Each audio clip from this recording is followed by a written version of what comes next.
የኤፍኤ ካፑን ዋንጫ በሴሜንዮ ግሩም ጎል አሳክቷል። የተሸናፊው ቸልሲ አስከፊ ጉዞ ግን ቀጥሏል።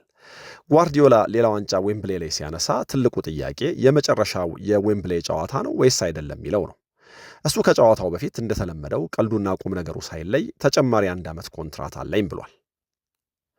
ወደ ጨዋታው ስንመጣ ጓርዲዮላ ሁልጊዜም በእንደዚህ አይነት የፍጻሜ ጨዋታዎች የሚሰራው አይነት ስህተት ሰርቶ የጀመረ ይመስላል። ምርጫው ትክክል አልነበረም።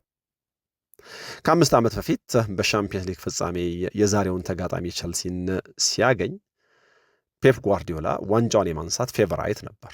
አንደርዶግ የነበሩት ቸልሲዎች ግን በፔፕ ጓርዲዮላ የተሳሳተ የቡድን ምርጫ ጨዋታውን ማሸነፍ ቻሉ፣ ወይ ደግሞ ፋይት የማድረግ ዕድል ተሰጣቸው። መጨረሻ ላይ ከሃቨርትዝ የማሸነፊያውን ጎል አስቆጥሮ ማንቸስተር ሲቲ የሻምፒየንስ ሊግ ዋንጫ ሳያነሳ ቀረ። በተመሳሳይ መንገድ እዚህም ጨዋታ ላይ እንደዚህ ነበር ያደረገው።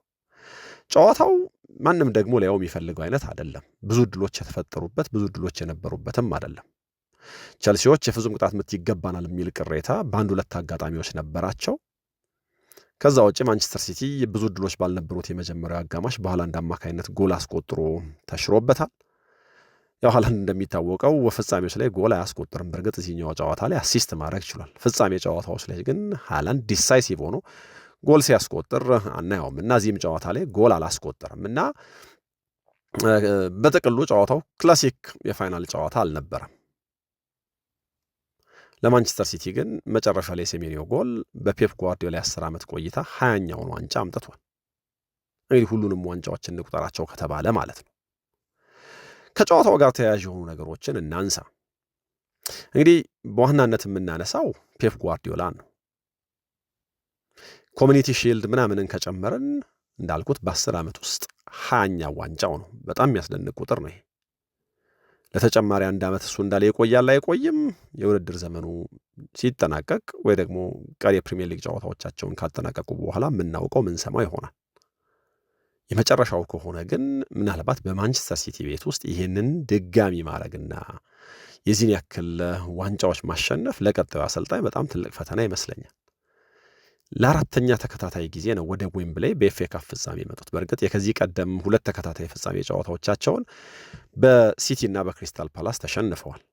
ግን ደግሞ 4 ተከታታይ ፍጻሜዎች ላይ መገኘት በራሱ ሬከርድ ነው። በታሪክ እንደዚህ ያደረገ ቡድን የለም ከፔፕ ጓርዲዮላው ማንቸስተር ሲቲ ውጪ። በአጠቃላይ በዚህ የ10 ዓመት ቆይታው ሲቲ 4 ጊዜ የካራባኦ ካፕን በመደዳ ማንሳት ችሏል። በመደዳ ዶሜስቲክ ትሬብል ሰርቷል። እንደገና ደግሞ ፕሮፐር ትሬብልም ልክ እንደዚሁ ሰርቷል። የኤፍኤ ካፑን የሊጉንና የሻምፒየንስ ሊጉን ዋንጫ በማንሳት 4 ዋንጫዎች በፕሪሚየር ሊጉ በተከታታይ ወስዷል። ይህንንም ያደረገ የለም። ከ7 ዓመታት በ6 ወይ ደግሞ ከ7 ዓመት 6 ፕሪሚየር ሊግ ዋንጫዎችም ልክ እንደዚሁ ማሳካት ችሏል። እንደዚህ ያለ ዶሚናንስ ነበረው። በዚህኛው የውድድር ዘመን ደግሞ ዶሜስቲክ እንግዲህ የ2 ዋንጫዎች ድል ማሳካት ችሏል ማለት ነው እና የፔፕ ጓርዲዮላ የ10 ዓመት የሲቲ ቆይታ ከዚህ ዋንጫ ጋር በጣም በተለየ መንገድ ደምቆ እንዲነሳ ያስገድዳል። በጣም አስደናቂ አሰልጣኝ ነው እንዳለው ለተጨማሪ 1 ዓመት ይቆያል አይቆይም የሚለው በጣም ትልቅ ጥያቄ ነው። ፔፕ ጓርዲዮላን ማቆየት መቻል ለማንቸስተር ሲቲ ከዋንጫ በላይ ነው። ግን ለቀጣዩ አሰልጣኝ ምንም አይነት መደላደል ፔፕ ጓርዲዮላ ሰርቶ ቢሄድ ፔፕን ሲቲ ውስጥ መተካት ቀላል አይሆንም። ከቸልሲ አንጻር ነገሩን ካየነው ለቸልሲ ሌላ አስከፊ አደጋ፣ ሌላ አስከፊ ጨዋታ ነው። በቀጣዩ ውድድር ዘመን የአውሮፓ መድረክ ተሳትፎ ለማድረግ ያቋራጭ መንገድ ነበር ይህንን የኤፍኤ ካፕ ዋንጫ ማንሳት ማሸነፍ። ግን ደግሞ ሊያረጉት አልቻሉ። በእርግጥ ቸልሲን እዚህ ጨዋታ ላይ ምናልባት ማድነቅ ካለብን ማሸነፍ እንደጠፋበት ማሸነፍ እንደረሳ ቡድን ለማንቸስተር ሲቲ ፈተናውን ቀላል አላደረገለትም። ቢያንስ የሲቲን ፈተና ከባድ አድርጎታል። ይሄ ካለፉት 2 ወራት የቸልሲ እንቅስቃሴዎች አንጻር ስናየው በጣም የተሻለ የሚባል ነው። ተሻሽሏል። ግን ደግሞ መጨረሻ ላይ ፍጻሜው የተለመደ አይነት አጨራረስ ነበር የነበረው። የተለመደ አይነት ፍጻሜ ነበር የነበረው። እዛ ከ5 ዓመት በፊት የቶማስ ቱኸል ቡድን ሲቲን ሰርፕራይዝ ያደረገበት የሻምፒየንስ ሊግ ፍጻሜ ከታየ በኋላ ወይ ደግሞ እዛ ላይ ተገናኝተው ሲቲ በቸልሲ ከተረታ ከተሸነፈ በኋላ ለቸልሲ ሲቲን ማሸነፍ በፍጹም የማይቻል ነገር ሆኗል። ይህ ከዛ በኋላ በተደረጉ 14 የሁሉም መድረክ ውድድሮች ቸልሲ ማንቸስተር ሲቲ ማሸነፍ አልቻለም ብቻ ሳይሆን ከሲቲ ጋር በሚደረጉ ጨዋታዎች ክሊንሺትን መጠበቅ አልቻለም። ይሄ በመካከላቸው ያለው ልዩነት በሚገባ ያሳያል። እና ደግሞ በማንቸስተር ሲቲ አይነት መንገድም አይደለም ወደ ፍጻሜ የመጣው። ቸልሲ በንጽጽር በጣም ደካማ ተጋጣሚዎች ነበሩት ማለት ይቻላል። ምናልባት ፍጻሜ እስኪደርስ ቸልሲ የገጠመው በጣም ከባዱ ቡድን ሊድስ ነው። በፕሪሚየር ሊጉ 14ኛ ደረጃ ላይ የተቀመጠ ቡድን። ከዛ ውጭ የሻምፒዮንሺፕ ቡድኖች ነው ሲገጥም የሰነበተው። ስለዚህ ከሲቲ ጋር የሚደረገው ጨዋታ አስቀድሞም ቢሆን ለቸልሲ ከባድ ሊሆን እንደሚችል መገመት ይቻል ነበር። ከመጋቢት 4 በኋላ ከ3 ሳምንት በፊት አሁን እዚህ ፍጻሜ ላይ ለመድረስ ያሸነፈው ሊድስ ብቻ ነው ያሸነፈው። ማሸነፍ ጎል ማስቆጠር ጠፍቶበታል። እና እንደው ይሄን ተሳክቶለት ማሸነፍ ዋንጫ ማንሳት ቢችል እንደ የውድድር ዘመኑን ይዋጅለታል፣ የውድድር ዘመኑን ያስራርሳለታል እንኳን የሚባል አይነት ጊዜ አይደለም ቸልሲ ያሳለፈው። ግን ደግሞ ቢያንስ አደጋ መቀነስ ይችል ነበር ወደ አውሮፓ ውድድሮች ስለሚመልሰው ማለት ነው። አሁን በፕሪሚየር ሊጉ በኩል ወደ አውሮፓ ውድድሮች ለመምጣት ለቸልሲ በጣም የረፈደ ይመስላል። በጣም ከባድ ነው። የቸልሲ ጥንካሬ ላይ ብቻ ሳይሆን የሌሎች ተፎካካሪዎቻቸው መሸነፍ ነጥብ መጣል ላይ የተመሰረተ ስለሚሆን፣ ግን ደግሞ ቸልሲ በምን ያክል ጨዋታዎችንስ ያሸንፋል?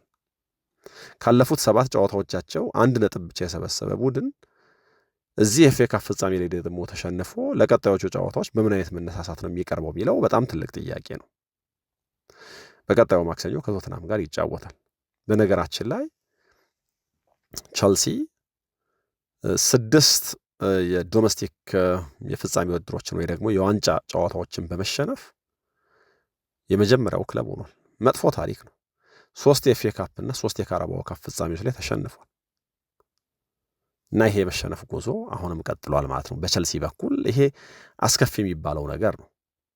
ወደ ጎል አስቆጣሪው ሴሜንዮ ልውሰዳችሁ። ብዙ ድሎች ባልነበሩበት ብዙ ደስ በማይለው ጨዋታ በጣም ደስ የሚል ጎል አስቆጥሯል።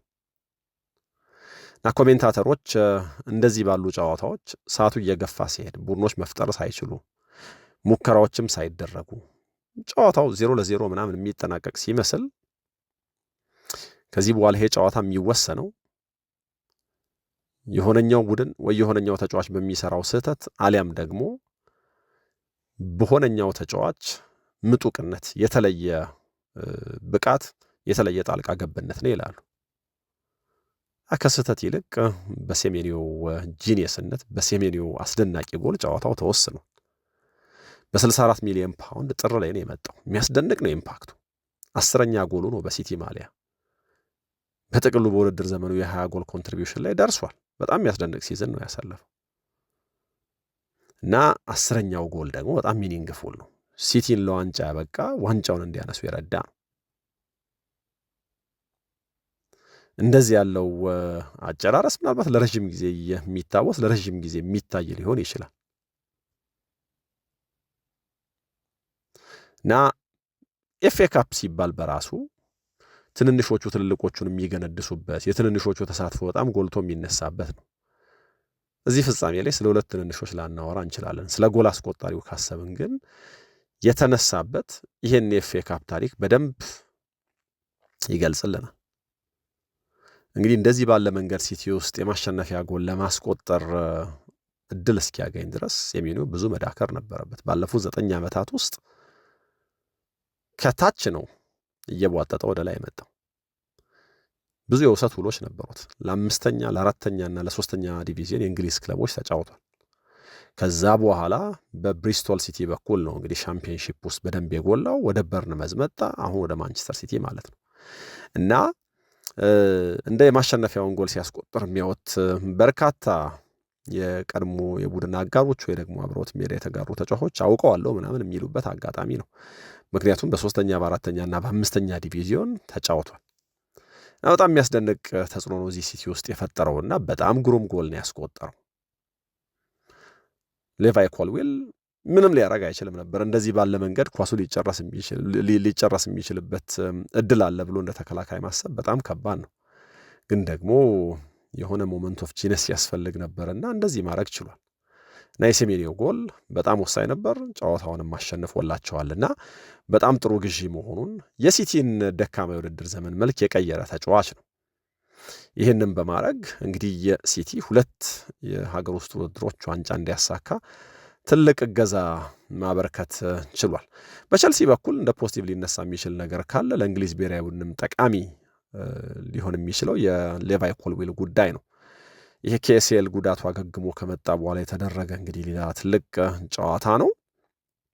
ቸልሲ በባክስሪ ነበር ይህንን ጨዋታ አፕሮች ያደረገውና በጣም የሚያስደንቅ መከላከል፣ ከኋላ ቡድኑን መምራት፣ ሃላንድን ከጨዋታ ውጭ የማድረግ ኃላፊነት መወጣት ችሎ ነበር እና ድምፁን ጮክ አድርጎ ይህንን የተከላካይ መስመር ይመራ ነበር እና ምን ያክል ቸልሲዎች ሚስ እንዳደረጉት ማሳያ ነው።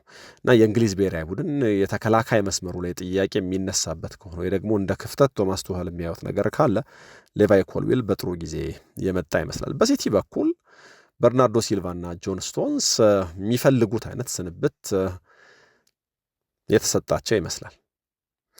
የሲቲ ሌጀንዶች ናቸው እነዚህ ተጫዋቾች። እንግዲህ 17ኛ ትልቅ ዋንጫቸው ነው። አጠቃላይ የኮሚኒቲ ሺልድ ምናምን ከተቆጠረ ደግሞ ለእነሱም 20ኛ ነው እና እንደዚህ ባለ መንገድ መሸኘታቸው ሲልቫንም ጆን ስቶንስንም የሚመጥን ነው እና እንዳልኩት ደባሪ ጨዋታ ነበር፣ ግን ደግሞ ሲቲዎች በጣም በብዙ መንገድ የሚያስታውሱት ዋንጫ ሆኖ ነው የሚያልፈው ማለት ነው። ቅድም ስለ ፔፕ ጓርዲዮላና ስለ ስህተቱ ስናወራ ነበር ከምርጫ ጋር ተያይዞ ከ5 ዓመት በፊት የነበረውን እንደዚሁ ደግሞ እዚህም ጨዋታ ላይ እና ኋላ ያው በእርግጥ በቅያሪው ነገሩን ማስተካከል ችሏል። ያለ ሸሪኪ ለመጫወት መወሰን፣ ማርሙሽም ማስቀደም ምናምን ጥያቄ የሚያስነሳ ነገር ነበር። ኋላ ግን ፔፕ ጓርዲዮላ ይህንን ማረም ችሏል። ግን ደግሞ ካሉም ማክፋለን የቸልሲው አሰልጣኝ ክሬዲት ሊወስድ ይገባል። እዚህ ጨዋታ ላይ ቸልሲ በጣም ደካማ ቡድን ነበር ከፍጻሜው በፊት። ቢያንስ የማንቸስተር ሲቲን ስራ ከባድ በማድረግ የራሱን እድሎች መጠበቅ ችሎ ነበር። ግን ደግሞ የሴሜንዮ እንደዛ ያለ ጣልቃ ገብነት ጉድ አደረጋቸው እንጂ በባክስሪን የተጫወቱት ወደ 5ነት ይለወጣል እና ሲቲ እንደፈለገ እንዳይፈጥር አድርጎት ነበር። ግን ደግሞ በጥቅሉ ተሻሽለው የታዩ የቸልሲ ተጫዋቾች ቢኖሩ ወይ ደግሞ አደጋ ከመቀነስ አንጻር በጣም ጥሩ አፕሮች ቢከተሉ በመካከላቸው ያለው ልዩነት ግን በጣም ሰፊ መሆኑ በኮል ፓልመርና በዶኩ መካከል ያለው የጨዋታ ልዩነት በደንብ ያሳያል። ዶኩ ሜዳ ላይ ለመፍጠር ጎል ለማስቆጠር የሚሞክረው፣ ኮል ፓልመር ደግሞ በጠንካራ ጎኑ ለመፍጠር ጎል ለማስቆጠር ከሚሞክር ይልቅ የዶኩ ሩጫዎች የሚከተል ተጫዋች ሆኖ ማየቱ በሁለቱ መካከል ያለውን ሰፊ ልዩነት የበለጠ ሚያጎላ ይመስለኛል። የቸልሲ ባለቤቶች አሁን በቀጣይ አሎንሶን ለመቅጠር እያሰቡ ነው ተብሏል። የሚቀጥሩትን አሰልጣኝ በምን ያክል መንገድ መደገፍ እንዳለባቸው፣ ምን ያክል ጊዜ መስጠት እንዳለባቸው፣ እንደ ቡድን ይህንን ቡድን ለማጎልበት ረዥም ርቀት መሄድ እንዳለባቸው በደንብ ባለፉት ጥቂት ጊዜያቶች አይተናል። በቸልሲ በኩል የሞይሰስ ካይሴዶ